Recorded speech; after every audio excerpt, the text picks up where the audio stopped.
أعوذ بالله السميع العليم من الشيطان الرجيم بسم الله الرحمن الرحيم الحمد لله رب العالمين والصلاة والسلام على أشرف المرسلين هو سيدنا محمد بن عبد الله وعلى آله وأصحابه ومن سلك مسلكهم بإحسان إلى يوم الدين Adá ọpẹ́ fún Ọlọ́run alhamdulillah ọba tó ní ká tó máa ṣẹ́kù ní àlàyé lónìí mímọ̀ ṣe wa kọ́ owó Ọlọ́run ló ṣẹ́ wa kù agbára ta ní kọ́ owó ta ní kọ́ ó kọ̀ wu Ọlọ́run ló ṣẹ́ wa kù àwọn tí wọ́n ti lọ tó ti bọ́ sálì kìámọ̀ lẹ́nu àná sóní lẹ́nu jẹta sóní lẹ́nu jẹrin sóní a ò fi yàn wọ́n àfi dúpẹ́ fún Ọlọ́run ni ń pé ó dá wa sí láyọ̀ tàlàáfíà àwa ta Ọlọ́run ta dúpẹ́ fún akí anabiwa Muhammad sallallahu alayhi wa sallam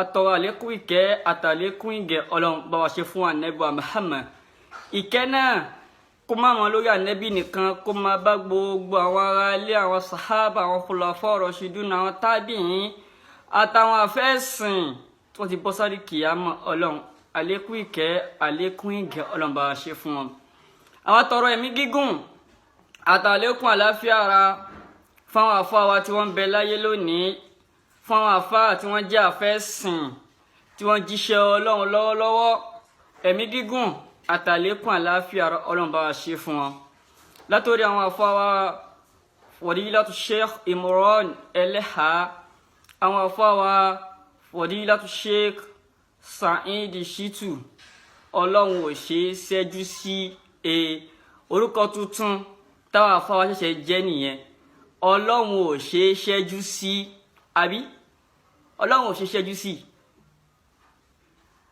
àkí àwọn àfáà wa náà àwọn àfáà wa Fadilatu Sheikh Mufọlọ́runṣọ́ Jamiu Bàbá àlékún ẹ̀mí gígùn àtàlékún àláfíà Ọlọ́run bá wa ṣe fún wọn àwa kí gbogbo ẹ̀yin ìyá wa nínú Islam ẹ̀yin ìyá wa tẹ́ ń gbìyànjú sójú ọ̀nà tọ́lọ́run Ọlọ́run bá wa dúró ti ẹnìkankan yín o akọkùnrin akóbìnrin akọmọdé akẹ́gbàlagbà pẹ̀lú gbólóhùn pé assalamu alaikum wa rahmatullahi wa barakatuhu.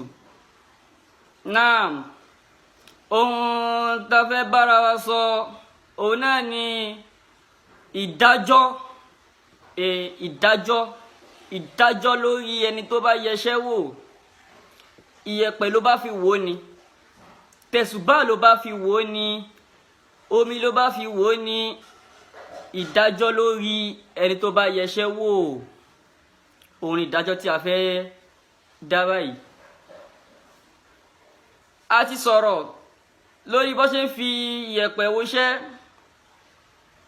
gbogbo ayé ti rí wípé irọ́ ni wọ́n ń pa bó ṣe ń fi tẹ̀sùbá wọṣẹ́ a ti sọ̀rọ̀ lórí ẹ̀ gbogbo ayé ti rí pé irọ́ ni wọ́n ń pa tọ́ ìdájọ́ wo ló wà fún ẹni tó bá lọ yẹsẹ́ wò kí l'Ànábì sọ lé lórí ìdájọ́ tó wà fún ẹni tó bá lọ ṣe kíni tó bá lọ yẹsẹ́ wò torí ọ̀pọ̀lọpọ̀ àwọn ìyá wa nínú Islam ẹlòmíì ń gbìyànjú sójú ọ̀nà tọ́lọ́run ẹlòmíì ń kí wọn wákàtí márùn-ún ní gbogbo ìgbà ìrun báyìí ẹ̀mí rẹ̀ òkè ẹ̀mí rẹ̀ báyìí ni ìrun wà tí ò bá kí wọn á sí lásán yóò máa gbọ́n ní káwá tó sọ pé gbogbo wàhálà tí wẹni bẹ́ẹ̀ wọ́n ń ṣe ajílóru aṣàdúrà ìwẹni bẹ́ẹ̀ tí wọ́n lọ yẹsẹ́ wò ṣe mọ̀ pé gbogbo ìrun tó ń kí wàhálà tó ń ṣe yẹn gbogbo ẹ̀ Ọlọ́run ò ní gbà Ọlọ́run ò ní ṣe kí ni Ọlọ́run ò ní gbà torí ìdájọ́ tó wà lórí ẹ̀ Ọlọ́run ní bada ista'adha wal basmala Ọlọ́run ní wallahu alladhi la ilaha illa huwa alimul ghaibi wa shahadati huwa rahmanur rahim kò sí Ọlọ́run ọba mi illa huwa àyàfi ọba Allah alimul ghaibi ọba tó ní ìmọ̀ kọ̀kọ̀ ọba tó mọ ìmọ̀ kọ̀kọ̀ Ọlọ́run ló ní, Ọlọ́run nìkan ló mọ tó pamọ́. Ọlọ́run ló ṣe kí ni? Ọlọ́run nìkan ló mọ nǹkan tó pamọ́. Kò sí ẹni náà, kò sí ẹni náà níbo ló ti wá, ta ni ọ́ tó bá sọ pé o fẹ́ ríran, ta ni ẹ́ tó sọ pé o rí kan tí ó ṣẹlẹ̀ lọ́la. So ìdájọ́ lórí ẹ tó bá lọ yẹṣẹ́ wò àtẹni tí ń wò.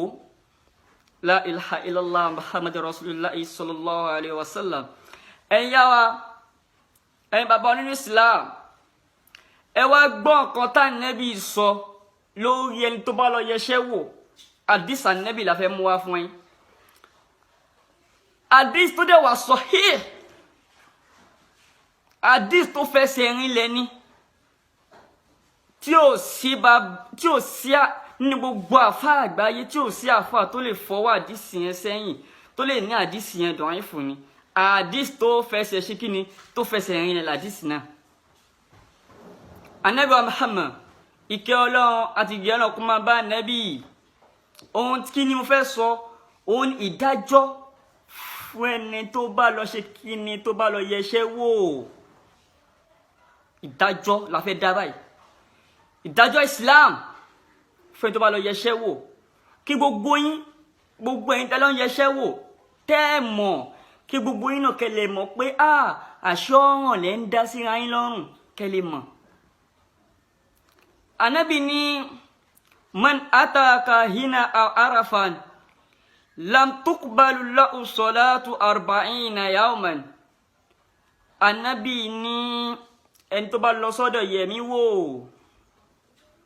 ẹni tó bá lọ yẹṣẹ́ wò, lam tuqbalu lahu.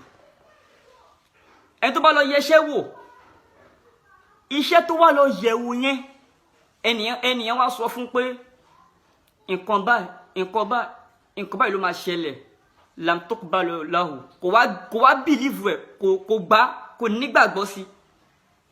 Ẹ̀yin yá wa, ẹ gbọ́rọ̀ yẹn yé o. Ànábì ní ẹni tó bá lọ sọ́dọ̀ yẹ̀mí wò, tó lọ yẹṣẹ́ wò, bóyá yẹ̀pẹ̀ ni, bóyá tẹ̀sùbá ni, bóyá omi ni, bóyá istihara kí istihara tó bá fẹ́ fi yẹṣẹ́ wò, gbogbo nǹkan tó fi yẹṣẹ́ wò pátá. Ànábì ní ẹni tó bá lọ sọ́dọ̀ yẹ̀mí wò, tí nǹkan tí yẹ̀mí wò yẹn tó wá sọ fún ẹ wípé ó máa ṣẹlẹ̀, ó wá bìlíìfù ẹ̀, ó nígbàgbọ́ wípé irọ́ ni. Mo lọ sọ́dọ̀ yẹ̀mí wò ń sìn, mo wá ní bàbá, ìrìn àjò tí mo ń lọ lọ́la, mo fẹ́ kẹ́ wò bóyá ṣé màá bá àánú Ọlọ́run pàdé àbí mi ò ní bá àánú Ọlọ́run pàdé, ṣé kí n lọ àbí kí n má lọ. Bàbá yẹ̀mí ò wá sọ fún mi pé tọ̀, ibi tó ń lọ lọ́la yẹn o gbọ́dọ̀ má lọ o, tó bá lọ sí dẹ́ta ṣẹlẹ̀ lọ́nà. Mi ò wá bìlíìfù ẹ̀, irọ́ ni ìjọba báyìí ń parọ́ ni. Mi ò wá, ṣùgbọ́n mo ti lọ síbẹ̀, mo ti lọ yẹ̀ wò, ṣùgbọ́n mi ò wá bìlíìfù kan tó sọ. Mi ò bìlíìfù nǹkan tó ṣe kí ni tó sọ. Ànábì ni wọn ò ní gba ìrun rẹ̀ fún 40 days. Wọn ò ní gba ìrun rẹ̀ fún kí ni, fún 40 days. Man ataka hina aw arafa lam tuqbalu lahu salatu 40 yawman. Ẹ tó bá lọ sọ́dọ̀ yẹ̀mí wò, ó wá bìlíìfù nǹkan tí yẹ̀mí wò yẹn sọ tó sọ fún ẹ. Ànábì ní àní gba ìrun rẹ̀ fún 40 days. Fún kí ni? Fún 40 days. Ẹ̀yin yá wa, ẹ̀yin bàbá wa nínú Islam, ẹ ká wá wò ó, ẹ ká gbé yẹ̀wò. Ẹlòmí dẹ̀ ń lọ, ẹlòmí láàrin oṣù kan ẹlòmí láàrin oṣù kan ń pàrọ̀dọ̀ yẹ̀mí wò lẹ́màrún. Nínú ọ̀sẹ̀ kan ẹlòmí para ọ̀dọ̀ yẹ̀mí wò ní bí ẹ̀mẹ́ta nínú ọ̀sẹ̀. Ẹ̀dẹ̀ wo Ànábì dẹ̀ ní ẹni tó bá débẹ̀ tó kọ ló yẹ̀ wò, nǹkan tó tún wá sọ fún ẹ bẹ́ẹ̀, ó tún wá bìlíìfù ẹ̀. Ànábì ní wọn nígbà ọ̀run ẹ̀ fún 40 days. Àkọ́kọ́ nìyẹn. Ànábì tún ní man ataka hina aw arafa fasadaqahu biman qala faqad kafara bima unzila ala Muhammad sallallahu alayhi wa sallam. Ànábì ní ìwọ tó bá wá lọ sọ́dọ̀ yẹ̀mí wò, tó lọ sọ́dọ̀ bàbá yẹ̀mí wò tó lọ sọ́dọ̀ àfáà tó ń woṣẹ́ àfáà tó ń tẹ̀yẹ̀pẹ̀ àfáà tó ń lo tẹ̀sùbá àfáà tó ń lo mi tó fi ń yẹṣẹ́ wò ìwọ tó bá lọ síbẹ̀ fasadaqa bima qal nǹkan tó wá sọ fún ẹ ó wá bìlíìfù ẹ ṣe mọ̀ pé tàkọ́kọ́ ni pé tó o bá bìlíìfù ẹ wọn ò ní gba àrùn ẹ fún 40 days ṣùgbọ́n nǹkan tó bá wá sọ fún ẹ tó wá nígbàgbọ́ sí tó wá bìlíìfù lórí nǹkan tó wọ́n sọ fún ẹ yẹn Ànábì ní faqad kafara ẹni ẹ ti di kèfèrí ó ti ṣe kí ni ó ti di kèfèrí ọlọ́gbọ́n tó nígbàgbọ́ tó wá bìlíìfù yẹ mọ̀ pé ó ti pín sọ́nà méjì nísìn ó ti pín sọ́nà méjì ẹni tó lọ sọ́dọ̀ yẹ̀mí wò nǹkan tí bàbá yẹ̀mí wò sọ fún kò wá bìlíìfù ẹ̀ kò nígbàgbọ́ pé òótọ́ nǹkan tí bàbá yẹ̀mí wò sọ fún Ànábì ni wọn nígbà wọn ẹ̀ fún 40 days ẹlẹ́ẹ̀kejì ẹni tó bá wọn lọ sọ́dọ̀ bàbá yẹ̀mí wò nǹkan tó sọ fún tó wá bìlíìfù nǹkan tí bàbá yẹ̀mí wò sọ fún Ànábì ní ẹni náà ti di kèfèrí ẹ dákun ká tó wá sọ ẹni tó wá yẹ̀wò gangan ká tó sọ kí ni ká tó wá sọ ẹni tó yẹ iṣẹ́ yẹn wò gangan ẹni tó lọ síbẹ̀ nìyẹn o ẹni tó lọ síbẹ̀ so ẹ̀yin yá wa ẹ̀yin bàbá wa nínú Islam ẹ jẹ́ ká kíyèsára wa ẹ jẹ́ ká ṣe kí ni ẹ jẹ́ ká kíyèsára wa ẹ̀wọ̀n tá Ànábì sọ lórí hadisi hadith tó mú wá yìí hadith tó wà sahih ni o hadith tó wà sahih hadith tó fẹsẹ̀ rinlẹ̀ ní hadith mo mú wá yìí ẹni tó bá wá ní hadith náà kì í ṣe hadith tó fẹsẹ̀ rinlẹ̀ kó jáde gbogbo ẹ̀yin àfáà tẹ́ ń woṣẹ́ tẹ́ bá ní hadith yẹn kò fẹsẹ̀ rinlẹ̀ tó ẹ jáde kí wá mú hadith Ànábì kẹwàá bóyá tí wọ́n á sọ pé wọ́n là Ànábì ń pa ẹ̀ ṣá lè pa Ànábì ló kúrọ̀ ẹ̀ lè pa Ànábì ló kúrọ̀ náà so gbogbo ẹ̀yin yá wa ẹ̀yin bàbá onírú Islam ẹni tó bá lọ yẹṣẹ́ wò tí kò bá bílífù kan tí wọ́n sọ wọn ní gbàgbọ́n ẹ̀ fún 40 days ẹni tó bá wà lọ yẹṣẹ́ ẹni tó bá wà lọ yẹ̀wò tó bílífù kan tí wọ́n sọ fún ó ti di kèfèrí ẹ dákun ẹni tó wá yẹ̀wò gangan ẹni tó lọ bá ṣe ti rí pé kèfèrí lòun náà so gbogbo ẹ̀yin jọmọ́ ẹ kíyèsí ọ̀dọ̀ àfáà àbọ̀dọ̀ ìmáàmù tẹ́ ti máa kírun ìmáàmù tẹ́ máa kírun lẹ́yìn rẹ̀ ẹ kíyèsí kí ìmáàmù má bàa da àrùn yín nù ọ̀pọ̀lọpọ̀ ìmáàmù mọ́ṣáláṣí ń bẹ tí ń woṣẹ́ o ọ̀pọ̀lọpọ̀ ìmáàmù mọ́ṣáláṣí ń bẹ tí ń woṣẹ́ ẹ kíyè sọ́dọ̀ ìmáàmù tẹ́ ti máa kírun ẹ má kírun lẹ́yìn ìmáàmù tí ń yẹṣẹ́ wò tẹ́ bá kírun lẹ́yìn ìmáàmù tí ń yẹṣẹ́ wò ẹ kàn ń wéṣì irun yín ni ẹ ń dà irun yín nù ẹ wò dájọ́ Ànábì lórí ẹni tó bá yẹṣẹ́ wò ẹ wò dájọ́ Ànábì lórí ẹ̀ dájọ́ Ànábì la mú wá yìí ìdájọ́ Ànábì la mú wá ẹ wá wo ayé lónìí ẹ wá dúró èèyàn tó ti jìn sínú kòtò yìí ẹ wá dúró èèyàn tó ti wà nínú kòtò yìí ẹlòmíì ò lè má parọ́ ọ̀dọ̀ àfáà yẹ̀mí wò lẹ́mẹ̀wá nínú oṣù ẹ̀dá Ànábì dẹ̀ ni tó bá lọ síbẹ̀ pé ó kọ lọ síbẹ̀ pẹ́rẹ́ nǹkan tó sọ fún ẹgbẹ́ tí wá bìlíìfù ẹ̀ wọ́n nígbà ọ̀nà fún 40 days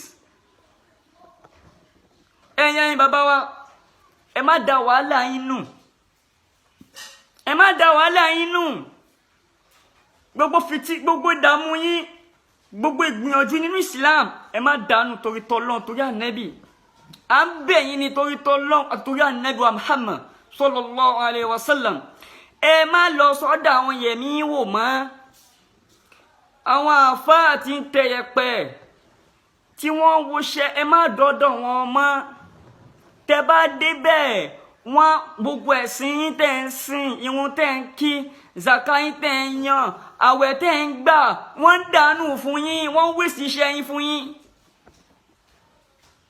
Gbogbo ẹ tó bá ti gbọ́ dákun kíyèsára rẹ, má da ẹ̀sìn rẹ nù, ìrun rẹ, sọ̀láàtù rẹ má dànù,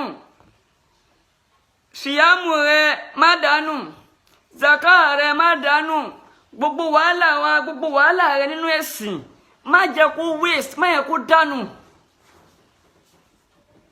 Gbogbo ẹ̀yin èèyàn, gbogbo ẹ̀yin ayé, lọ́kùnrin lóbìnrin lọ́mọdé lágbàlagbà, wọ́n fẹ́ pè yín sákíyèsí kan.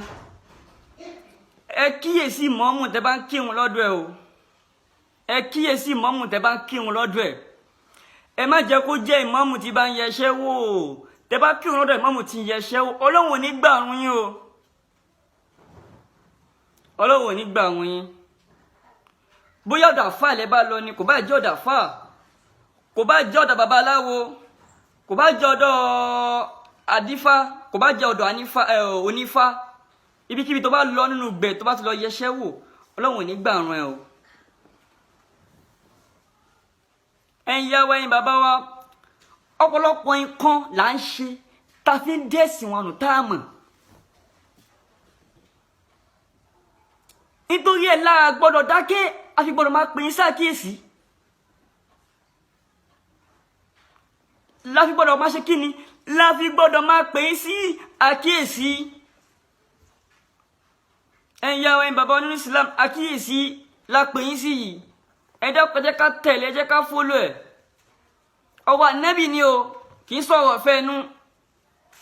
Bàbá sọ pé kọ́ o, àfáà kan sọ pé kọ́ wa, Ànábì ni mo mú wá o. Àdìsá Ànábì Muhammad sallallahu alayhi wa sallam. Kì í ṣe bàbá kan sọ pé, kì í ṣe orí bàbá kan mo mú wá, kì í ṣe inú tí bàbá kan ni mo ti yọ wá o. Nínú àdìsá Ànábì, nínú ọ̀rọ̀ Ànábì ni. Sùúrù ẹ̀yin ìyá wa, ẹ̀yin bàbá wa, ẹ kọ́ṣọ́ ara yín. Ẹ kọ́ṣọ́ ara yín kúrò níbẹ̀ nítorí wàhálà yín nínú ẹ̀sìn. Torí kí ni? Torí ìdààmú yín nínú ẹ̀sìn. Ẹlòmíì wá gbìyànjú ká wá sọ pé kẹ́lòmíì fi wo ìgbésí ayé ẹ̀ gbìyànjú. Wá dijọ́ àlìkìyámọ̀ kó tó wá bá rẹ̀ nínú náà. Wàhálà táwọn àfáà súnà ṣe náà ni pé kí gbogbo wa ká lè bára wa náà lùjọ́nà tó bá dijọ́ àlìkìyámọ̀. Ẹ dákun, ẹni tó wáyé tó tún wá kú tó tún wá wọná, ayé asán ló wà. Ilé ayé tó wò wúlò fún. Ilé ayé sì rèé, ilé ayé láti ṣiṣẹ́ àlùjànnà. Ẹni tí ó wọná náà, ilé ayé náà ni ó ti ṣiṣẹ́ ẹ̀ná. Ẹni tí ó wà àlùjànnà, ilé ayé náà ni ó ti ṣe kíni, ni ó ti wà àlùjànnà náà. So gbogbo wa, àwọn àfáà súnà ń gbìyànjú pé kí gbogbo wa ká ṣiṣẹ́ ká lè bára wa nínú àlùjànnà. Èyí tí ò bá dá, á pè yín kúrò ńbẹ̀. Èyí tó bá dá, á pè yín sí.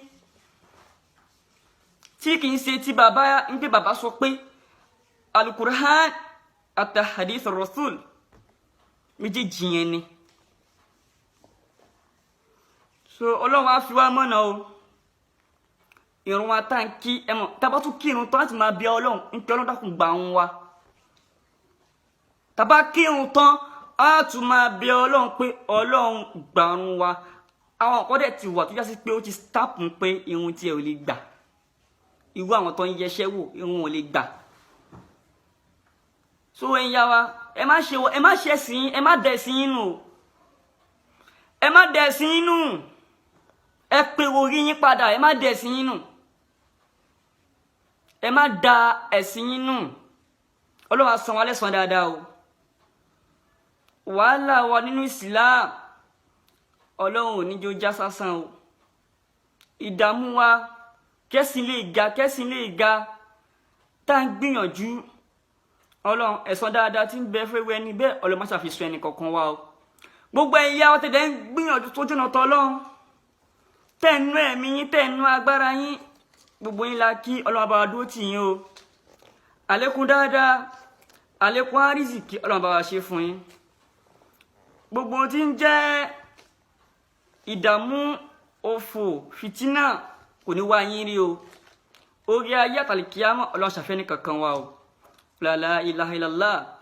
gbogbo àwọn àfáà tá ń gbìyànjú sínú ẹ̀sìn àlàáfíà tẹ̀mí gígùn Ọlọ́run máa ṣe fún wa o àní ṣe lásán o àní dààmú nú ayé ẹ̀san tọ́lọ́run sọ fún àwọn àfáà ẹ̀sìn tàná Ọlọ́run tó kà wọ́n mọ́ ẹni rere Ọlọ́run dákun sàwọn náà lẹ́san bẹ́ẹ̀ o gbogbo wa pàápàá jùlọ gbogbo wa ká ṣáà máa ṣe dáadáa láyé ká ṣáà máa ṣe kíni ká ṣáà máa ṣe dáadáa Ọlọ́run á ṣàánú wa o Ọlọ́run á dúró tì wá Ọlọ́run má jẹ́ àṣìṣe o Ọlọ́run má jẹ́ àṣìnà má jẹ́ ànù Ọlọ́run má jẹ́ ànù wọn náà máa bí Ọlọ́run gbogbo gbà pé Ọlọ́run ihdina siratal mustaqim Ọlọ́run fi wá mọ̀nà o fi wá mọ̀nà àwọn tó ti mọ̀nà Ọlọ́run má yọ ẹ̀mí wọn kúrò ńbẹ̀ àwọn tí wọ́n ti mọ̀nà Ọlọ́run dákun bá wa darí ẹ̀mí wọn síbẹ̀ o la ilaha illallah a tún kí àfáwà lẹ́ẹ̀kan sí àwọn àfáwà Sheikh Muhammadu Saheed Shittu Ọlọ́run ò ṣe ṣẹ́jú sí Ọlọ́run ò ṣe ṣẹ́jú sí orúkọ ńlá ni o àbí sọ́lọ́run ṣe ṣẹ́jú sí ni tọ́lọ́run bá ṣe ṣẹ́jú sí ni gbogbo àtijọ́ yìí tí àfáwà ti ń bá bọ̀ wọ́n ti ṣẹ́jú sí Ọlọ́run pé Ọlọ́run pàdánù jọ kánípọ́lọ́ bá ń gba bíráìbù ni wọ́n ti lọ fọ́ Ọlọ́run bíráìbù pé Ọlọ́run ẹni yìí Ọlọ́run bá wá pa Ọlọ́run ń gba bíráìbù ẹni tó bá dúró ẹni tí bá ń sòdodo ẹ̀yìn olódodo lọ́lọ́run máa ń wà irọ́ wọn fọ́ mu fọ́lọ́run ṣọ́ Sheikh mu fọ́lọ́run ṣọ́ táwọn náà sòdodo àwọn ẹlẹ́bọ àwọn afẹ́ ẹlẹ́bọ kánípọ́lọ́ bá gba bíráìbù ni àbọ́lọ́ bá ṣe ṣẹ́jú sí ni ẹ mọ̀ pé nísìn tí wọ́n bá jókòó sìn tí wọ́n bá jókòó tí mo fẹ́ jẹ́ kó kúrò mẹ́ tí mo fẹ́ sọ lọ́rọ̀ bá ti ra ṣẹ́jú sí ẹ pé wàá ti ìṣáárà ni wàá ti fún ẹ ní sáyìn pé Ọlọ́run ò sáyìn ló fẹ́ fún Ọlọ́run ò ṣe ṣẹ́jú sí àfáwà Saheed Shittu akínyìn púpọ̀ Ọlọ́run ò ṣe ṣẹ́jú sí orúkọ tuntun ni Ọlọ́run bá dúró tì yín kọ́lọ́n bá pẹ̀lú yín la hawla wala quwwata illa billahil aliyyil azim.